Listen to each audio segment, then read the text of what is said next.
안녕하세요. 법무법 인천 곽준호 변호사입니다. 오늘은 반성문과 탄원서 작성의 요령 및 반성문과 탄원서 제출의 효과 등에 대해서 설명을 드리도록 하겠습니다. 네, 반성문 작성하는 방법이나 요령은 따로 정해진 것은 없습니다. 다만 그간에 저희가 여러 가지 사건을 진행하면서 본 경험에 의하면은 반성문에는 순수하게 반성의 의미가 들어가는 것이 중요합니다. 즉, 반성문이라고 내면서 사건에 대해서 다투는 내용을 쓰거나 또는 본인의 억울한 점을 강조하다 보면 마치 그것이 반성문이 아니라 변명을 쓰는 것처럼 보이게 됩니다. 따라서 이 점을 주의하셔서 반성문에는 순수하게 반성하는 의미가 담기도록 쓰는 것이 좋고, 본인의 억울한 점 또는 사실관계에 대한 다툼은 반성문이 아니라 변호인이 제출하는 변호인 의견서에 그러한 내용이 담기도록 하는 것이 중요합니다. 반성에 대한 내용이 당연히 담겨야 될 것입니다. 자신이 진실되게 반성을 한다는 내용을 담고요. 그리고 피해자가 있을 경우에는 피해자에 대한 사죄의 의미, 즉 죄송하다, 그리고 다시는 이러한 잘못을 저지르지 않겠다는 재발 방지도 포함되어야 할 것입니다. 반성문을 많이 내면 많이 감형이 되느냐, 또는 반성문을 많이 쓰면, 그러니까 즉 분량을 많이 썼을 때 그것이 감형으로 이어지느냐에 대한 여러 가지 문의가 있습니다.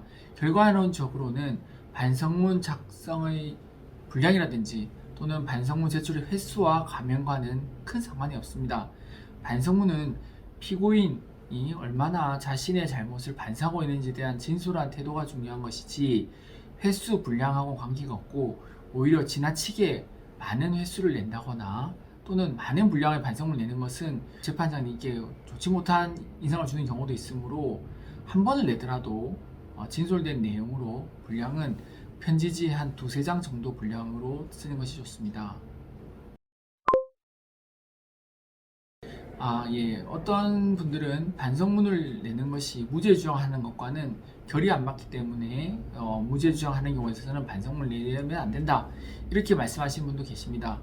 하지만 반성문은 법적으로 자신의 잘못에 대해서 이러한 부분을 인정한다기보다는 자신이 이렇게 무리를 일으키고 또는 사회적으로 어쨌든 문제가 일으킨 부분에 대해서 죄송하다, 반성하다 한다, 이런 의미에 대한 부분, 즉 도의적인 의미의 뜻도 포함되기 때문에 무죄 주장을 한다고 하더라도 어쨌든 이렇게 재판이 이루어지게끔 한 부분에 대해서는 반성한다는 뜻을 재판부에 제출하는 것이 좋습니다. 일부는 이론적으로 무죄 주장을 하는 것과 반성하는 것이 맞지 않는다는 뜻을 이야기를 하고 하는데, 제가 그간에 여러 사건을 진행하면서 수없이 많은 무죄를 받았습니다. 정말 많은 무죄를 받았는데, 그 무죄 받은 사안들도 피고인이 반성문을 제출해서 전부 다 무죄를 받은 것들입니다. 따라서 정말 무죄가 나오고 정말 자신이 잘못이 없다는 것이 인정이 된다면, 그것이 법적인 의미건 또는 사실적인 의미건 반성문 제출과 무죄를 받는 것과는 큰 상관이 있는 것은 아닙니다. 네, 이번에는 탄원서 작성 요령에 대해서 말씀드리겠습니다. 탄원서 작성이라는 것은 목적이 결국은 피고인의 선처를 바라는 것일 것입니다. 그렇다면 재판장님께 이 탄원서를 내는 사람이 피고인과 얼마나 관계, 즉 어떠한 관계가 있는지에 대해서 설명이 먼저 들어가야 될 것입니다. 피고인에 대해서 전혀 모르는 사람이 저 사람을 잘 봐달라고 한다 한들 재판장님을 설득하기는 어려울 것입니다. 따라서 우선은 자신이 피고인과 어떠한 관계에 있고 얼만큼 피고인을 잘 알고 왜 피고인에 대해 탄원서를 이렇게 쓰게 되었는지에 대한 설명을 먼저 들어가고, 그 다음에 이제 피고인에 대한 선처를 부탁드리는 내용이 들어가야 할 것입니다.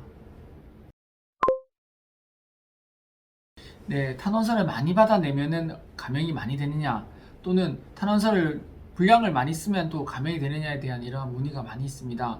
이것은 결국 반성문과 똑같다고 생각하시면 됩니다.